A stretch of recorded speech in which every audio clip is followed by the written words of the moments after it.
축복을 좀 같이 누렸으면 참 좋겠다 이렇게 생각이 됩니다. 우리 삼경제라 하면 빛의 경제죠. 전도 선교 경제고 또 어찌 보면 우리 미래인 렘넌트 경제이기도 하고 전도 선교 경제입니다. 세상에서 재벌이 많다고 해서 세계복음화 되지는 않죠. 세상에는요, 지금 미국에는요, 삼성과 같은 삼성보다 더 큰 재벌들이요, 수십 개 있어요. 그 M&A라고 초콜릿 회사인데 초콜릿만 팔아요. 초콜릿만 파는데 삼성보다 더 커요. 총 매출뿐만 아니라 순이익도 삼성보다 더 큽니다. 인도에도 삼성보다 더 큰 기업들 많이 있습니다. 기업 재벌이 많다고 해서 세계복음화 되는 게 아니죠. 삼경제이어야만 세계복음화에 쓰임 받는. 오늘 본문 많이 읽으셨는데 이게 한 가지입니다. 우리가 헌금 낸 그 헌금이 세계복음화에 쓰임 받을 때 그거를 삼경제가 회복이 되어지는 가장 중요한 헌금이 되는 거죠. 그래서 렘넌트 7명들이 특징들이 있습니다. 이분들은 전부 다 어려움 속에, 절대 불가능한 속에, 세계복음화하기 불가능하잖아요. 요셉도 노예로 끌렸는데 뭐 되겠습니까? 다윗도 막 녹동이죠. 역사 일어났는데 도망 다녀야 되죠. 사도 바울이 처음에 바나바와 팀 돼서 선교지 나갔는데요. 그 두 사람이 뭐 하겠어요? 근데 한 명씩 처음에는 두 사람이 이제 마가랑 같이 갔는데 마가는 중간에 또 집으로 갔잖아요. 두 사람이 가는데 이제 한 명씩 거기에 이 바울 팀이 생겨집니다. 그러니까 그분들이 다닐 때 저 사람들 어떻게 세계복음화 하겠냐 하는데 특징이 절대 불가능한 그 현장 또 그 자리에 될 수 없는 자리에서 하나님은 하셨다. 우리가 그걸 붙잡아야 됩니다. 하나님은 어떻게 해서 초대교회에 이렇게 역사하셨고 사도 바울 팀에게 역사하셨는가, 그거를 특징을 잡고 우리가 그 성경 말씀을 붙잡고 가야만 우리도 그 응답 속으로 들어가게 되죠. 세상 것을 붙잡고 가면 응답이 올 수가 없습니다. 그리고 그 특징 중에 하나가 아무도 요셉을 도와줄 사람이 아무도 없는 거예요. 현장에 가보면 그 보디발의 집에 갔는데 아무도 도와줄 사람이 없어요. 감옥에도 아무도 도와줄 사람 없고, 도와준다고 했던 그 술 맡은 관원장 잊어버리고 말이죠. 요셉. 그런 상황입니다. 그 사람들이 뭘 가지고 있겠습니까? 노예가 아무것도 가지고 없고, 감옥에 들어갈 때 아무것도 가지고 들어갈 수 없죠. 사도 바울도 가진 게 없습니다. 그래서 나는 궁핍에 처할 줄 알도 하고 풍부에 처할 줄도 안다, 그렇게 얘기하잖아요. 그러니까 한마디로 얘기하면 근데 그 사람들이 결국은 현장에서 하나님은 사람인들을 붙이고 또 불신자들을 통해서 이렇게 문이 열려지고 그래요. 우리가 생각해 봐야 됩니다. 어떻게 하나님은 사도 바울을 도왔던 한 사람만 얘기해도 브리스길라 아굴라, 이 사람들이 하나님은 이 사람들을 세웠잖아요. 세워서 붙였지 않습니까? 현장에서 붙였어요. 그래서 이게 하나님은 아무것도 가진 거 없고 또 도와줄 사람도 없지만 하나님이 역사하셨으니까 그래, 그렇게 되는구나. 우리가 성경을 그 내용을 우리가 가지고 있습니다. 그래서 우리는 삼경제 회복하는 이 성전, 삼경제 회복하는 우리 교회가 회복되어질라 하니까 이 세 가지 체험이 있어야 됩니다. 그것이 첫 번째가 늘 예수님이 말씀하셨던 내가 내 이름, 내가 가면 다른 보혜사를 너에게 보낼 것이다. 그렇게 얘기하셨어요. 우리가 그 다른 보혜사 성령께서 우리와 함께 하시겠다고. 그러니까 그 축복을 우리가 체험해야 됩니다. 한 번만, 다른 세계죠. 성령 충만한 세계. 요셉의 형들은 전혀 알지 못하는, 다윗의 형들을 전혀 알지 못하는, 바리새인들은 전혀 알지 못하는 다른 세계 성령 충만한 보혜사 성령께서 역사하시는 그 세계, 그 세계를 체험하려 해야 된다. 특별하게 체험할 거 아니고요. 약속이니까, 예수님이 약속하신 거니까 믿음으로 우리가 그 성령 충만함을 갖게 되는 겁니다. 그 축복을 우리가 누리게 되는 것이죠. 그래서 초대교회 사람들이 이거를 믿었어요. 믿고 그 약속을 믿고 예수 믿으면 죽인다고 하는데도 불구하고 마가다라방에 모여서 그걸 생명 건 거죠. 생명 건 겁니다. 생명 걸고 그들이 이제 기도하기 시작한 거죠. 오로지를 보니까 오로지 기도에 힘쓰니라. 42절에 오로지 기도에 힘쓰니라. 그거는 생을 걸고 기도한 겁니다. 생명 걸고. 예수 믿으면 죽을 수 있는데 이미 사회 단절은 다 됐고요. 바울이 이거를 확신한 겁니다. 빌보서 3장에 보면 쭉 여러분들 아시죠? 빌보서 3장에 보면 내가 예전에 자랑했던 그 전부 다 배설물로 여긴다 이렇게 얘기했어요. 배설물로 여긴다. 왜냐하면 그 배설물로 여기는 그것 가지고 세계 보면 안 됐거든요.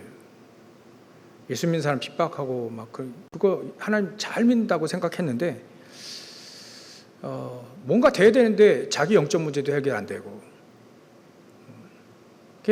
이 사도 바울은 그걸 알게 된 겁니다. 내가 지금 여지껏 자랑스럽게 여겼던 그게 결국 내가 그리스도를 못 깨닫게 만들었구나.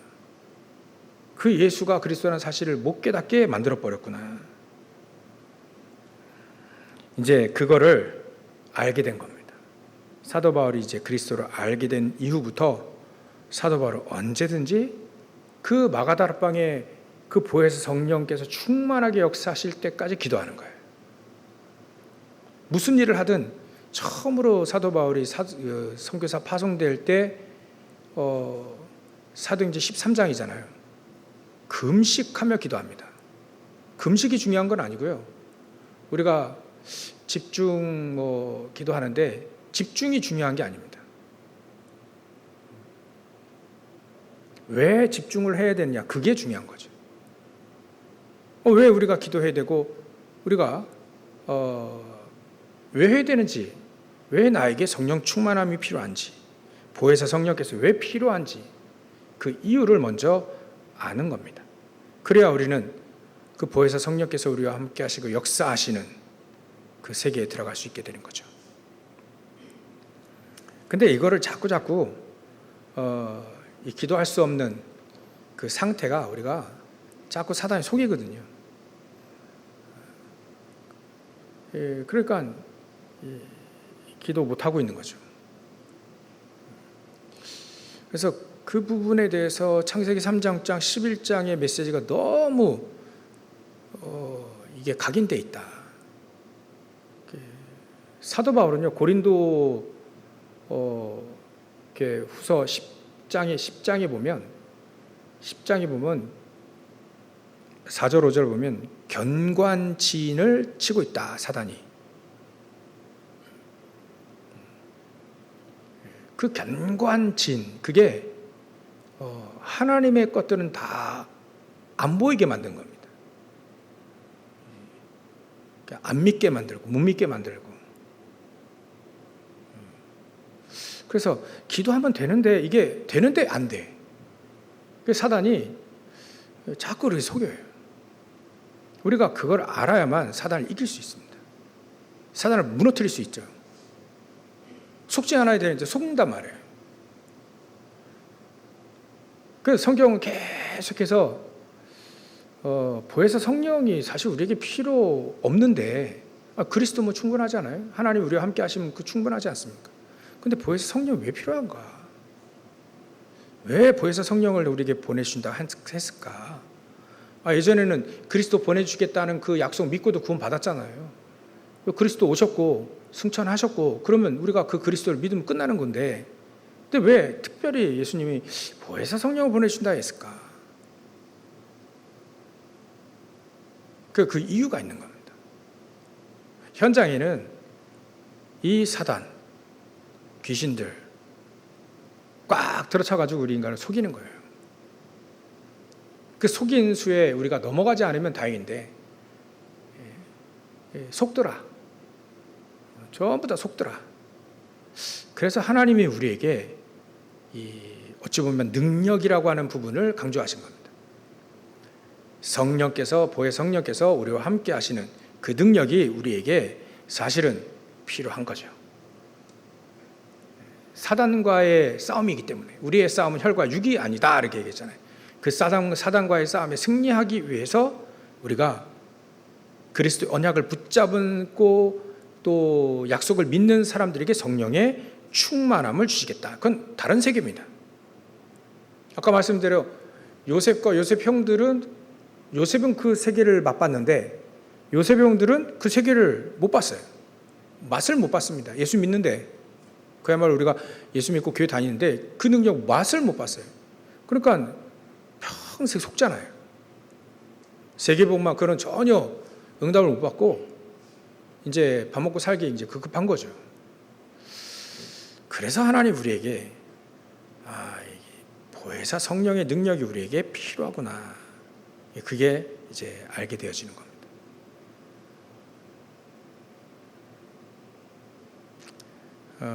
그래서 그 성령의 충만함의 이 비밀을 깨닫는 그 체험은 특별한 체험이 아니라 체험하니까 막 절대적인 기준이 아니잖아요. 다른 언어들로 말하는 그런 것 절대적인 기준은 아니지 않습니까? 그러니까 막 성령 충만 받으니까 막 방언 터지더라. 성령 충만 받으니까 막 몸이 뜨겁더라. 또 진동이 오더라. 그건 절대적인 기준이 아니지 않습니까? 바람과 불과 같으니지 불 받아라 그런 게 아니잖아요. 사실 불을 주러 왔다 이렇게 예수님 얘기하셨는데 실질적인 불은 그거 왜 필요하냐? 그걸 따지고 보면 세계복음하기 필요한 거예요, 사실은. 세계복음을 하려고 하는 이 사람들, 초대교회 사람들에게 그게 필요했던 거죠. 그 성령의 능력이. 그러니까 안진병을 일으키려 하니까 그리스도로 충분한데 왜 성령 충만하게 하셔서 그 안진병을 일으키게 하셨을까? 또 왜 안진병을 일으킬 때에 이 베드로와 요한이 기도하러 가다가, 전에는 기도해라 했는데 못했는데 이분들이 바뀌었어요. 기도하러 가다가, 이게 기도가 이제 그야말로 체질이 된 거죠. 기도해야 되겠구나 이 생각이 들어온 겁니다. 기도 안 하면 안 되겠구나. 그래 예수님과 같이 40일 기도하고 40일 같이 훈련받고 열흘 동안 집중적으로 기도하니까 이게 하나님 역사하신 거예요. 하나님은 우리가 믿음에도 역사하는데 믿음은 반드시 기도를 통해서 현장을 변화시키는구나. 이렇게 깨달은 거죠. 그래서 기도해야 되겠구나. 그러니까 사도 베드로는요, 제9시 기도 시간에 기도하고 12시에도 기도하고 3시에도 기도하고 계속 하루에 5번 기도했어요. 성경에는 3번밖에 안 나오지만 이 유대인들이 5번 기도했다잖아요. 왜냐하면 기도하면 역사가 일어나고 이게 체험이 된 거예요. 성령의 능력으로 체험이 된 거죠. 거기서 이제 세상 것 각인된 모든 것, 거기서부터 나온 영적인 문제, 거기서 나오는 육신적인 문제, 문제만 만나면 어찌할 줄 모르는 그 부분이 이제 해결되기 시작한 거죠. 문제를 만나면 이게 어찌할 줄 몰라요. 그러니까 막연한 거예요. 막연한 뭐든지 문제를 만나면. 근데 이분들이 이제는 해결하려고 해도 육신적으로 해결했죠. 우리가 이제 유명해지고 싶고 응답도 받고 막 대단해지고 싶은데 그래서 이제 베드로가 이제 요한과 야고보가 이렇게 제자들과 얘기할 때 누가 크냐 이렇게 얘기하잖아요. 네가 크냐 내가 크냐. 야 네가 너 1인자냐 내가 2인자냐 뭐 3인자 그 얘기하잖아요. 그러고 있으니 문제를 만나면 사단이 시험거리 주고 문제를 만나면 이게 어쩔 줄 모르는 거예요. 근데 이분들이 이제는 이 기도를 알기 시작하고 성령의 충만함이 뭔지를 알기 시작하면서 그게 다 정리가 되기 시작하는 거죠. 문제가 왔어요. 안진뱅이가 있네요. 이 사람이 그리스도도 없죠. 계속 인생 자체가 안진뱅이지. 이 문제 속에 이 베드로가 깨달은 겁니다. 이 사람이 예수 그리스도가 없구나. 그 그리스도를 이제 내게 있는 건 네게 준다. 전에는 그러지 않았는데 내게 있는 것을 너에게 준다 했어요. 진짜 내가 가지고 있는 예수를 준 거예요. 가지고 있는 그리스도를 준 겁니다. 줄 때 그냥 준 게 아니라 성령 충만한 사람이 준 겁니다. 다르죠? 이 사람들이 이제 근본이 그렇게 치유가 되기 시작한 겁니다.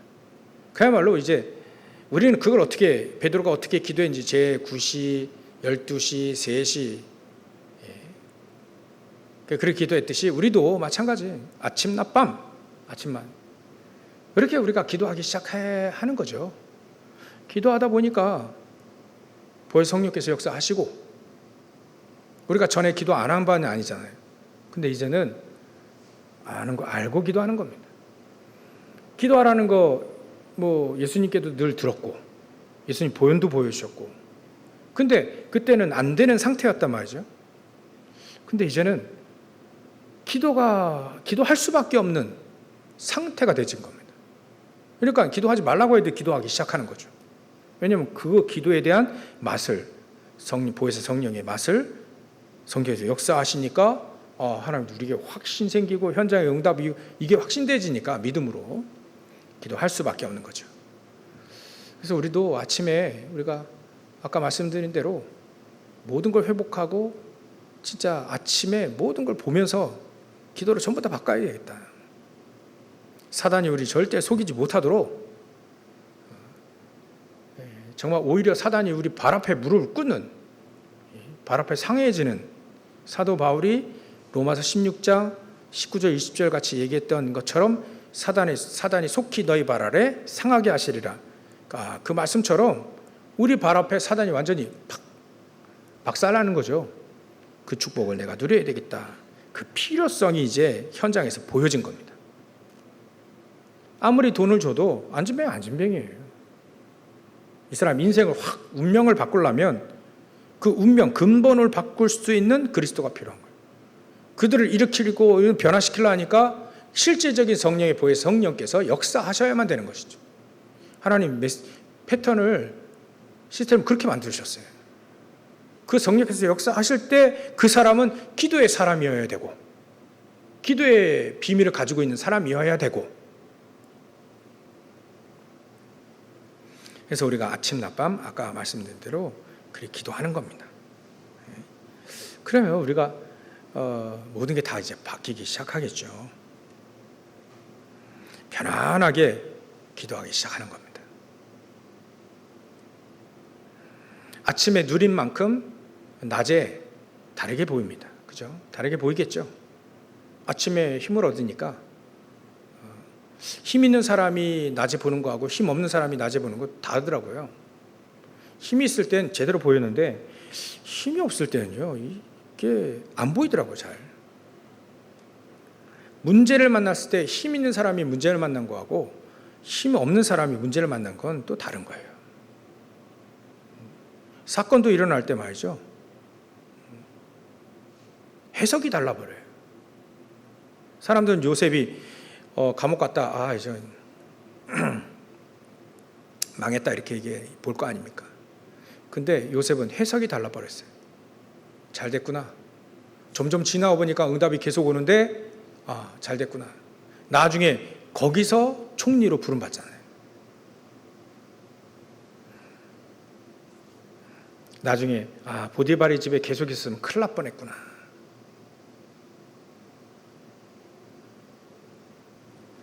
그래야 되는 겁니다.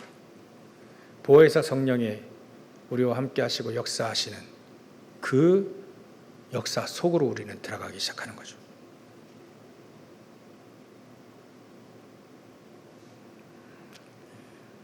그래서 바울도 고백을 할 때 아까 세상 자랑했던 게 부끄럽다 이렇게 얘기할 수밖에 없는 거죠. 체험하니까, 그런 분들이 체험하니까 내가 열심히 해가지고 이게 될 줄 알고 했는데 그게 또 하나님께 열심히라고 생각했는데 이게 아니었구나.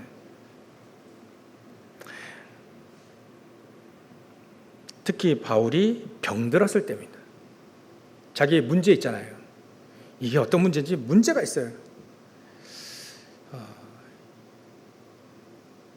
어찌 보면 육체의 가시, 사단의 가시라고 할 수 있을 만큼 심각한 문제를 주는데 이 문제 때문에 사도 바울은요, 깊은 기도하기 시작합니다. 우리가 진짜 문제가 오면 기도하잖아요. 이제는 깊은 기도식에 들어가는 거예요. 내가 몸 안에 있든지 몸 밖에 있든지 구분이 되지 않을 만큼 내가 3층 천을 올라갔다 했잖아요. 그 정도로 이제는 이 문제 가지고 얼마나 창피하겠어요. 다른 사람 다 치유하는데, 고치는데 자기만 치유가 안 돼. 얼마나 창피하겠어요. 그뿐만 아니라 이 바울이 기도하기 시작한 거예요. 기도하다 보니까 깊은 기도 속으로 들어가기 시작한 거죠.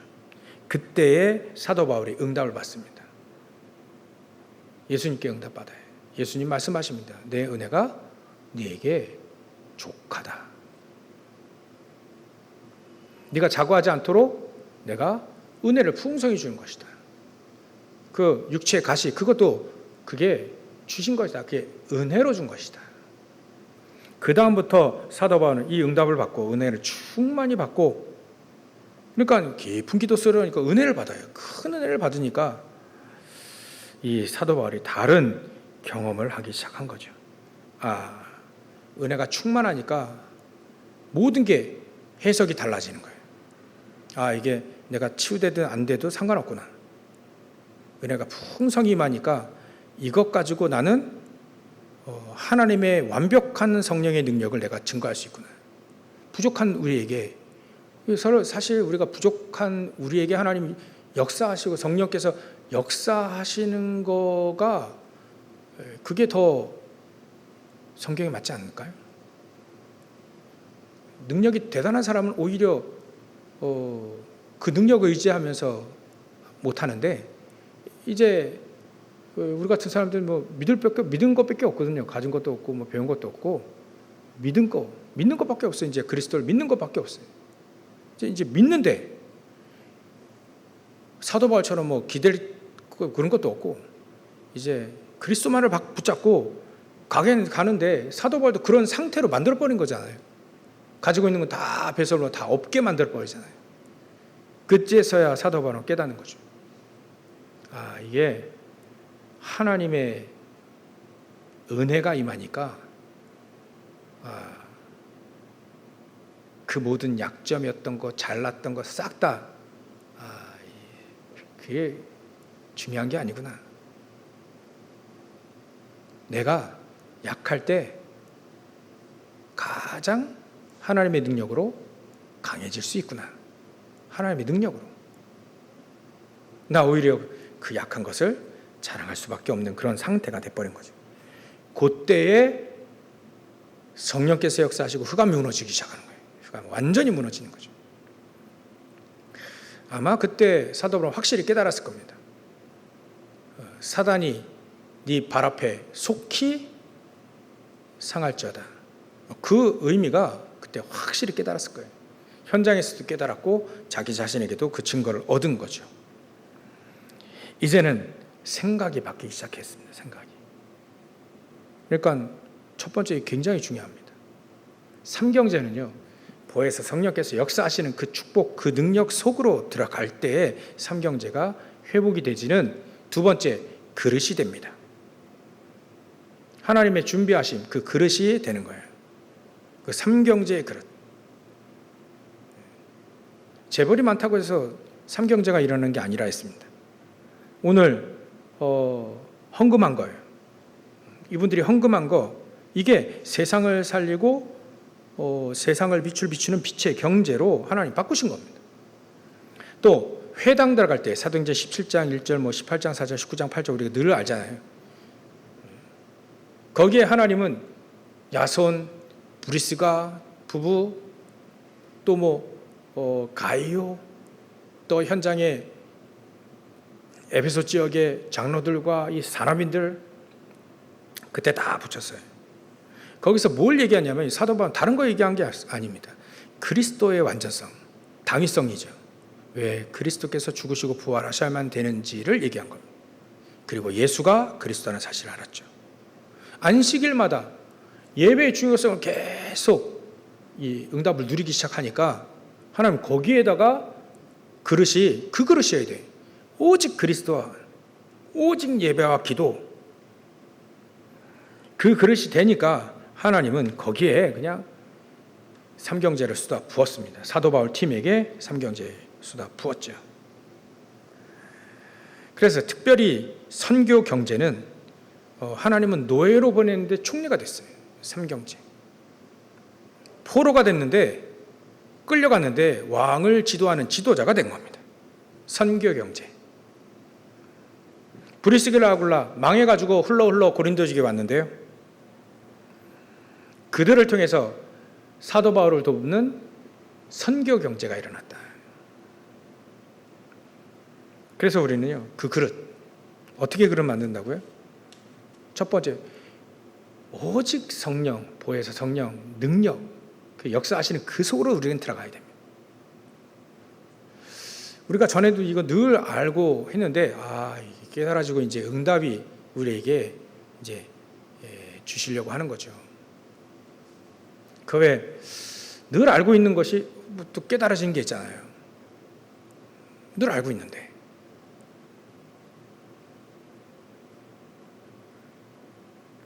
그 깨달아지는 거.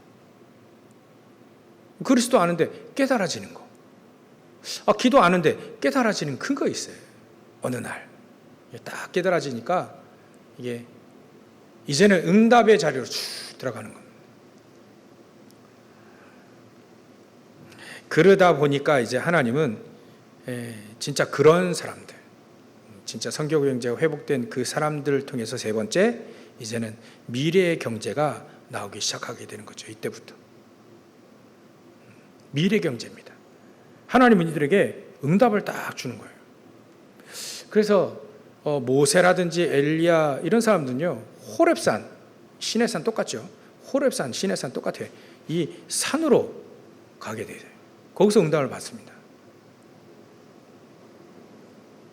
모세는 미래 출애굽의 역사를 통해서 많은 응답들을 받게 되고, 또 엘리야 같은 경우에는 그 속에서 엘리사를 세우고, 자기는 발 앞에 무릎 꿇지 않은 자 나밖에 없다고 생각했는데 7,000명 제자 남겨놨다. 그들을 미래 찾으라. 그 미래 경제, 그 도단성 경제가 하나님은 준비해 놓으셨다. 이제는 그 미래 경제가 이제 보여지게 되는 거죠. 가면 됩니다. 보여지니까.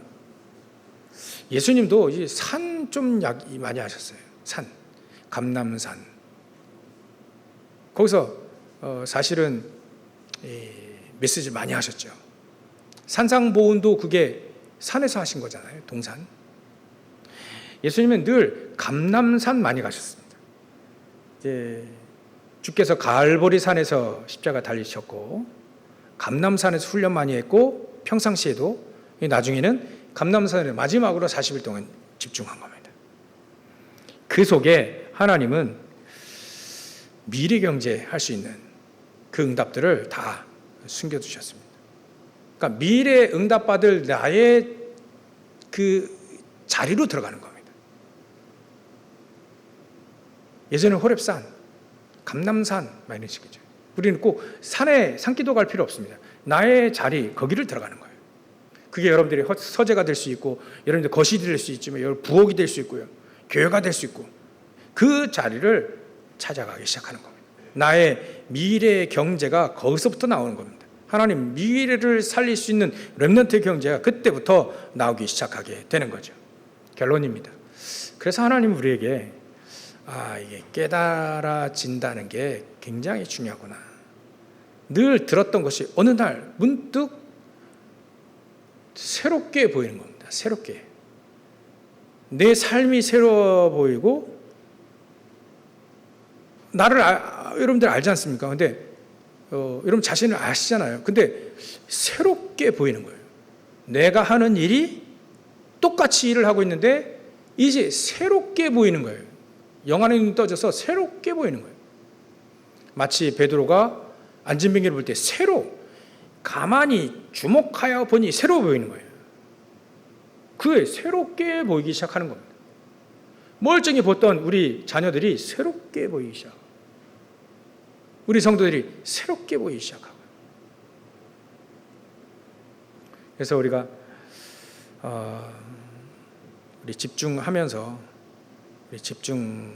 같이 이제 계속 같이 말씀 나누고 기도하고 그랬던, 그리고 현장에서 알게 모르게 현장에서 8시만 되면 같이 기도하시는 그분들의 그 기도가 정말 귀중하구나.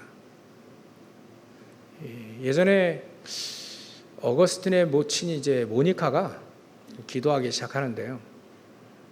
제가 그 어거스틴의 그 고백록인가 읽어보니까 이게 모니카가 기도하면서 또 좀 낙심될 일도 있지 않겠어요. 그러니까 그거 가지고 이제 암브로시우스라고 하는 이제 목사님 찾아가지고 얘기하는데, 말투가 암브로시우스 그 목사님이 그 감독이라죠. 그분이 얘기하는데 어떤 투냐면, 기도하는데 뭐 자녀들이 왜 걱정하느냐? 기도하는 그 어머니가 있는데 뭘 걱정하느냐? 막 그런 투예요. 그런 투로 썼더라고요. 그러니까 모니카가 혼난 거지, 한마디로. 기도하는 부모에게 혼난 게 아니라 혼난 것처럼 보이지만 이제 이렇게 응답을 준 거지. 기도하는 어머니는 뭘 걱정하냐? 절대 기도하는 그 부모의 자녀는 절대 망하지 않는다. 그게 그 투가 어떤 투에, 그 예전에 사도 바울이 고린도 교회에 얘기한 그 투가 똑같은 투예요. 너희 안에 성령이 계시는데 하나님의 성령이 너희 안에 계시, 하나님의 성령이 계신 줄 너희가 알지 못하느냐? 그런 투예요. 책망투지.